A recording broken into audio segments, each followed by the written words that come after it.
أعوذ بالله من الشيطان الرجيم.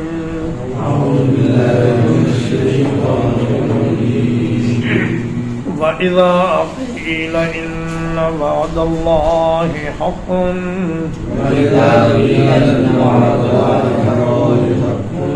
اور جب کہا جاتا تھا کہ یقیناً اللہ کا وعدہ سچا ہے،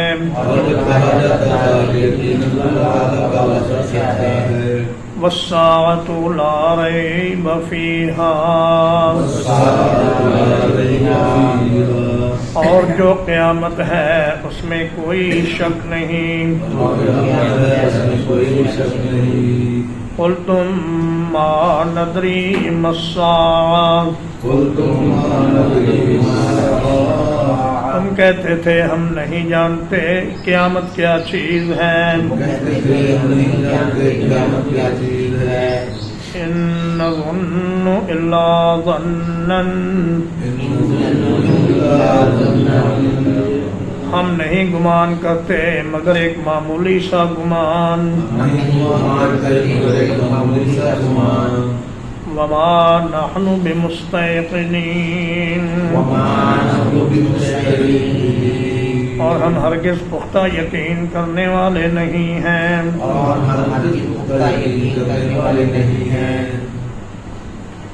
اس دن اللہ فرمائے گا جہنم والوں سے کہ جب تمہیں یہ کہا جاتا تھا کہ اللہ کا وعدہ سچا ہے اور قیامت آنے والی ہے، اس میں کوئی شک نہیں، تو تم کہتے تھے ما ندری ما الساعة، ہم نہیں جانتے قیامت کیا چیز ہے. اس میں انکار بھی ہے اور بدترین قسم کا استہزاء بھی ہے. جیسے فرعون نے کہا تھا وما رب العالمین، یہ رب العالمین کیا چیز ہے. اسی طرح انہوں نے بھی کہا کہ ما ندری ما الساعة، ہم نہیں جانتے قیامت کیا چیز ہے. ان نظن الا ظنا، ظن کو یہاں دو بار لایا گیا. یہ ایسا ہی ہے جیسے کہا جائے کہ ان ناکل الا عقلا، کہ ہم نہیں کھاتے مگر کھانا. لیکن دوسری بار جو ظنن لایا گیا اس کا ایک خاص مقصد ہے. اس میں جو تنوین ہے وہ تحقیر کے لیے ہے. یعنی ہم گمان کرتے تھے، معمولی سا گمان کرنا، ہمیں بس خیال سا آتا تھا کہ مظلوم کی داد رسی ہونی چاہیے اور جس کے ساتھ زیادتی ہو رہی ہے اس کی زیادتی کا ازالہ ہونا چاہیے. لیکن ہم نے قیامت پر کبھی یقین نہیں کیا. مستيقنین میں سین اور تا یہ مبالغے کے لیے ہیں. ایقان کا معنی یقین کرنا اور استيقان کا معنی پکا یقین کرنا. یعنی ہم معمولی سا خیال تو ہمیں آتا تھا کہ بدلہ ہونا چاہیے، لیکن کبھی ہم نے قیامت کا پکا یقین نہیں کیا. تو اکثر مسلمانوں کی بھی یہی حالت ہے کہ ان کا آخرت کے بارے میں ایک سرسری سا عقیدہ ہے کہ ہاں جی قیامت ہونی ہے، آخرت ہونی ہے، جنت جہنم ہونی ہے، لیکن ان کا پکا یقین نہیں. اگر پکا یقین ہوتا تو وہ نمازیں پڑھتے، اللہ کے احکام پہ عمل کرتے اور گناہوں سے بچتے. لیکن وہ کہتے ہیں ہاں قیامت ہونی تو ہے لیکن نماز ہم سے نہیں پڑھی جاتی، قیامت ہونی تو ہے لیکن گناہ ہم سے نہیں چھوٹتا. تو فرمایا ایسے سرسری عقیدے کا کوئی فائدہ نہیں جب تک پکا عقیدہ نہ ہو کہ قیامت قائم ہونی ہے اور اس کے لیے تیاری کرنی ہے. اس کے بغیر انسان کا کردار درست رہ نہیں سکتا. وَبَدَا لَهُمْ سَيِّئَاتُ مَا عَمِلُوا، اور ظاہر ہو جائیں گی ان کے لیے ان کے اعمال کی برائیاں. وحاق بهم ما كانوا به يستهزئون،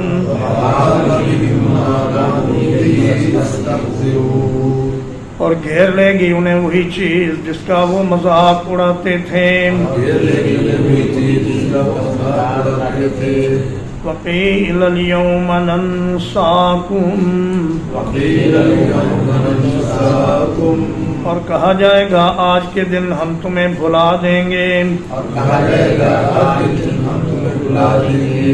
کما نسیتم لقاء یومکم ھذا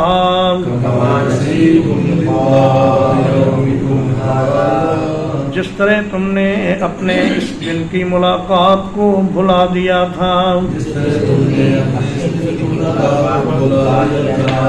وَمَأْوَاكُمُ النَّارُ اور تمہارا ٹھکانہ آگ ہے وَمَا لَكُم مِّن نَاصِرِينَ اور تمہارے لیے کوئی مددگار نہیں ہے فرمایا کہ جب قیامت قائم ہوگی اور ان کے برے اعمال کے برے نتائج ان کے سامنے آ جائیں گے تو وہی چیز جس کا وہ مذاق اڑاتے تھے یعنی قیامت اور اللہ کا عذاب وہی ان کو چاروں طرف سے گھیر لے گی اور وہ بے بسی سے ہاتھ پاؤں ماریں گے لیکن کوئی ان کی سننے والا نہیں ہوگا وقیل الیوم ننساکم اور کہا جائے گا آج کے دن ہم تمہیں بھلا دیں گے بھلا دینے سے مراد ہے ہم تمہیں چھوڑ دیں گے جہنم میں پھینک کر چھوڑ دیں گے تمہارا حال تک نہیں پوچھیں گے کہ تم کس حال میں ہو اللہ پاک بھولتا تو نہیں لا یضل ربی ولا ینسا لیکن اللہ پاک ان کو ان کے حال پر چھوڑ دیں گے اور کبھی ان کی خبر بھی نہیں لیں گے کہ جنہیں جہنم میں ڈالا گیا تھا وہ کس حال میں ہے اور فرمایا جس طرح تم نے اس دن کی ملاقات کو بلا دیا تھا آج ہم بھی جہنم میں ڈال کر تمہیں چھوڑ دیں گے تمہارے حال پر اور تمہارا ٹھکانہ آگ ہے اور آج کوئی بھی تمہارے مددگار نہیں ہے جنہیں تم دنیا میں پکارتے رہے جن کی عبادتیں کرتے رہے جنہیں اپنا سفارشی سمجھتے رہے اور جن کے لیے نظریں اور چڑھاوے چڑھاتے رہے آج ان میں سے کوئی بھی تمہاری مدد کرنے کے لیے موجود نہیں ہے ذالکم بأنکم اتخذتم آیات اللہ ہزوا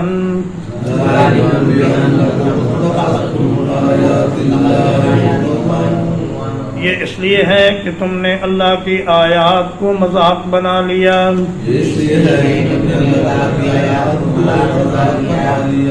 وغرتکم الحیات الدنیا اور دنیا کی زندگی نے تمہیں دھوکے میں ڈالے رکھا فَالْيَوْمَ لَا يُخْرَجُونَ مِنْهَا تو آج کے دن وہ اس میں سے نکالے نہیں جائیں گے وَلَا هُمْ يُسْتَعْتَبُونَ اور نہ ہی انہیں توبہ کا موقع دیا جائے گا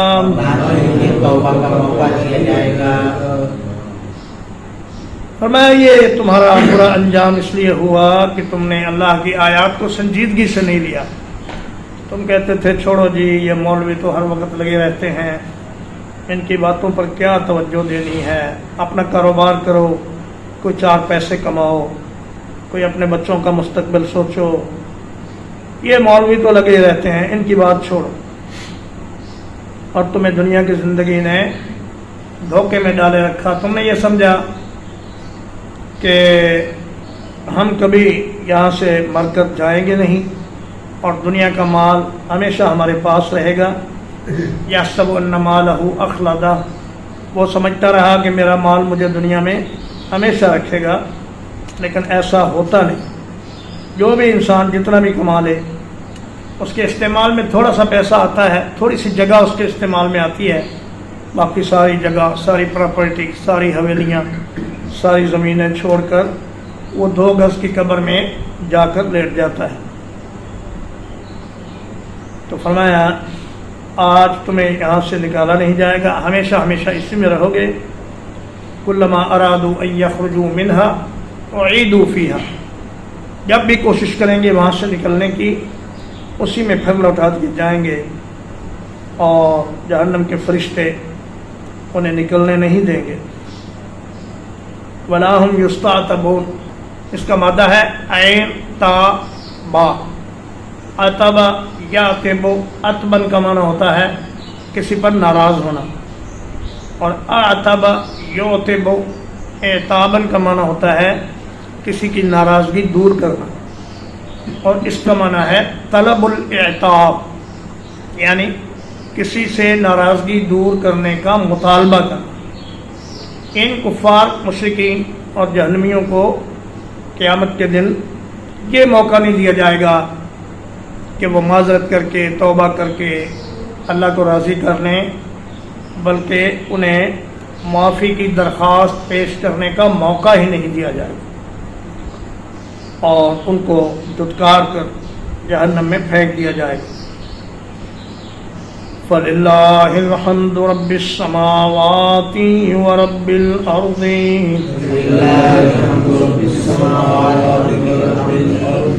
تو اللہ ہی کے لیے ہیں سب تعریفیں جو آسمانوں کا رب ہے اور زمین کا رب ہے۔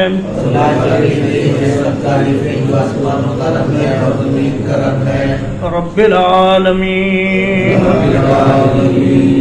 جو سارے جہانوں کا رب ہے۔ جب اللہ کی عدالت برخاست ہوگی تو اس وقت نعرہ لگے گا اللہ کی تعریف کا۔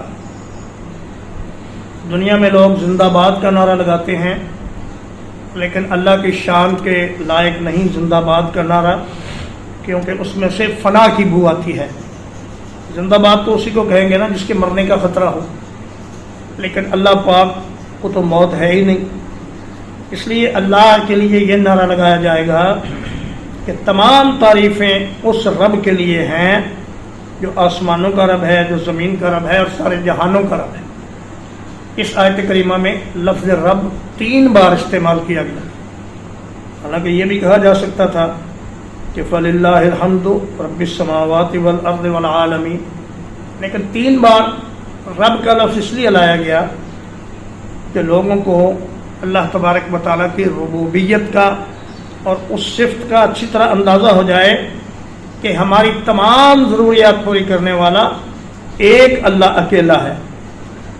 فَلِلَّهِ میں جو فا ہے اس کے ساتھ پچھلے کلام سے اس کا تعلق ہو گیا، یعنی آسمانوں اور زمین کا تنہا پیدا کرنا اور ساری کائنات کو تنہا رزق دینا، اور پھر ساری کائنات کو قیامت کے دن جمع کرنا اور ان کو جزا دینا اور سزا دینا، یہ اکیلے اللہ کا کام ہے۔ للہ الحمد میں اللہ کو پہلے لایا گیا، اصل میں تھا فالحمد للہ، لیکن اللہ کو پہلے لانے سے اس میں حصر کا مفہوم پیدا ہو گیا کہ ساری کی ساری تعریفیں صرف اللہ ہی کے لیے ہیں اور کوئی نہیں جو ان تعریفوں کا مستحق ہو۔ قرآن مجید کی سب سے اعلیٰ اور عظیم سورۃ الفاتحہ کا آغاز بھی الحمدللہ رب العالمین سے کیا گیا، اور سورۃ الصافات اور سورۃ الجاثیہ کا اختتام بھی الحمدللہ رب العالمین سے کیا گیا۔ سورۃ الصافات میں اللہ پاک نے فرمایا کہ سبحان ربک رب العزت عما یصفون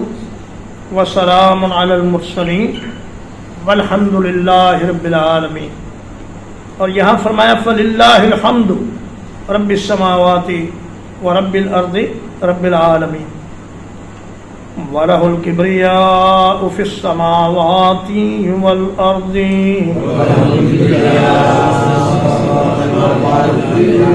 اور اسی کے لیے خاص بڑائی ہے آسمانوں میں اور زمین میں۔ وَهُوَ الْعَزِيزُ الْحَكِيمُ، اور وہی سب پر غالب ہے، بڑی حکمت والا ہے۔ فرمایا تم تعریف کرو نہ کرو، تمہاری تعریف سے اللہ کی شان میں کوئی اضافہ نہیں ہوتا، وہ تو پہلے ہی سے زمین و آسمان میں سب سے بڑا ہے، اسی کی بادشاہی ہے، اسی کے لیے بڑائی ہے، اسی کو تکبر زیب دیتا ہے۔ نبی کریم صلی اللہ علیہ وسلم نے فرمایا، حضرت ابو ہریرہ رضی اللہ تعالیٰ عنہ راوی ہیں کہ اللہ کے نبی صلی اللہ علیہ وسلم نے فرمایا کہ اللہ پاک فرماتا ہے، الکبریاء ردائی والعظمت ازاری فمن نازعنی واحدا منہما قذفتہ فی النار۔ کبریائی میری اوپر کی چادر ہے اور عظمت میرا ازار ہے،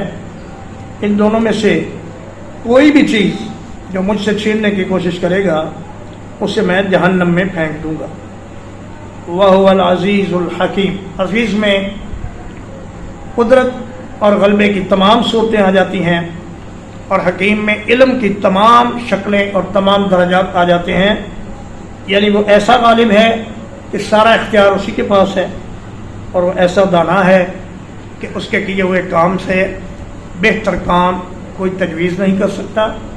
اور نہ ہی اس کے کیے ہوئے کام میں کوئی نقص نکال کے دکھا سکتا ہے۔ تو اللہ پاک ہی سارے اختیار کا مالک اور سارے علوم کا مالک ہے۔ ترجمہ ایک بار، وَإِذَا قِيلَ إِنَّ وَعْدَ اللَّهِ حَقٌّ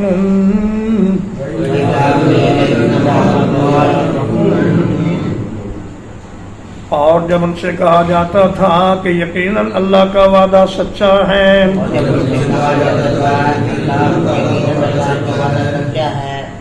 وَالسَّاعَةُ لَا رَيْبَ فِيهَا، اور جو قیامت ہے اس میں کوئی شک نہیں، قُلْتُمْ مَا نَدْرِي مَا السَّاعَةُ، تم کہتے تھے ہم نہیں جانتے قیامت کیا چیز ہے، إِن نَّظُنُّ إِلَّا ظَنًّا، ہم نہیں گمان کرتے مگر معمولی سا گمان، وَمَا نَحْنُ بِمُسْتَيْقِنِينَ، اور ہم ہرگز پکا یقین رکھنے والے نہیں ہیں، وَبَدَا لَهُمْ سَيِّئَاتُ مَا عَمِلُوا، اور ان کے لیے ان کے اعمال کی برائیاں ظاہر ہو جائیں گی، وَحَاقَ بِهِم مَّا كَانُوا بِهِ يَسْتَهْزِئُونَ، اور ان کو گھیر لے گی وہی چیز جس کا وہ مذاق اڑاتے تھے، وَقِيلَ الْيَوْمَ نَنسَاكُمْ، اور کہا جائے گا آج کے دن ہم تمہیں بھلا دیں گے، كَمَا نَسِيتُمْ لِقَاءَ يَوْمِكُمْ هَٰذَا، جس طرح تم نے اپنے اس دن کی ملاقات کو بھلا دیا تھا، وَمَأْوَاكُمُ النَّارُ، اور تمہارا ٹھکانہ آگ ہے، وَمَا لَكُم مِّن نَاصِرِينَ، اور تمہارے لیے کوئی بھی مددگار نہیں ہے، ذَلِكُمْ بِأَنَّكُمُ اتَّخَذْتُمْ آيَاتِ اللَّهِ هُزُوًا،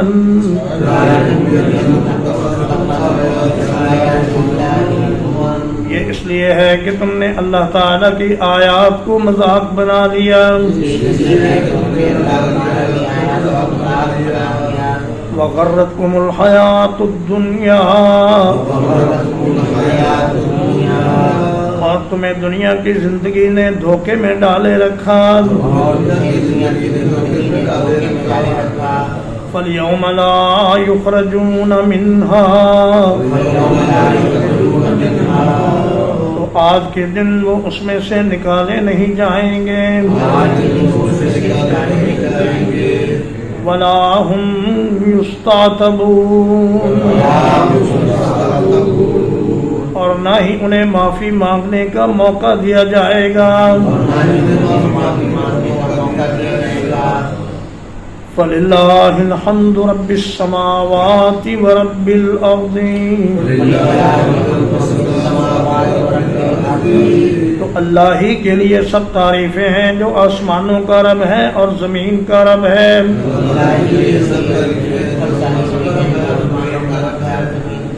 رب العالمین، جو سارے جہانوں کا رب ہے۔ وَلَهُ الْكِبْرِيَاءُ فِي السَّمَاوَاتِ وَالْأَرْضِ، اور اسی کے لیے خاص بڑائی ہے آسمانوں میں اور زمین میں۔ وَهُوَ الْعَزِيزُ الْحَكِيمُ، اور وہی سب پر غالب ہے، بڑی حکمت والا ہے۔ الحمدللہ، اللہ پاک کے فضل و احسان سے آج 9 ستمبر 2024 کو سورۃ الجاثیہ کی ترجمہ و تفسیر ختم ہوئی۔ اس کے بعد انشاءاللہ سورۃ الاحقاف شروع ہوگی۔ وصلی اللہ علی نبینا محمد وآلہ وصحبہ اجمعین۔